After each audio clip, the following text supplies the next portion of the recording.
ചിലപ്പോൾ അവർക്ക് ആവശ്യമുള്ളത് നിന്നെയാകാം. എന്നെക്കുറിച്ച് അറിഞ്ഞു കഴിഞ്ഞാൽ കാര്യങ്ങളെ അവർ മറ്റൊരു രീതിയിൽ കണ്ടിരിക്കാം. ഒന്നെങ്കിൽ ഇതിനെല്ലാം നേരിടുക, അതിന്റെ ഫലങ്ങൾ അനുഭവിക്കാൻ തയ്യാറാവുക, അല്ലെങ്കിൽ തല കുനിച്ച് എല്ലാം സഹിച്ച് ഒതുങ്ങിക്കൂടുക.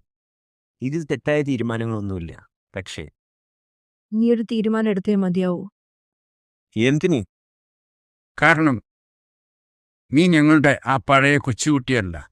സ്വന്തമായി ഇത്തരം തീരുമാനങ്ങൾ എടുക്കുക എന്നതാണ് മെച്യൂരിറ്റിയുള്ള ആളുകളുടെ ലക്ഷണം. ഓരോ തീരുമാനത്തിനും ഓരോ പ്രവൃത്തികൾക്കും അതിൻ്റെതായുള്ള ഫലം ഉണ്ടാവും. അതിന് തയ്യാറായിരിക്കുക.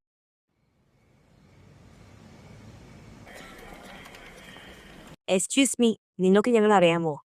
അറിയില്ല. ഡാഡിക്ക് കുഴപ്പമൊന്നും ഉണ്ടാവില്ലല്ലോ?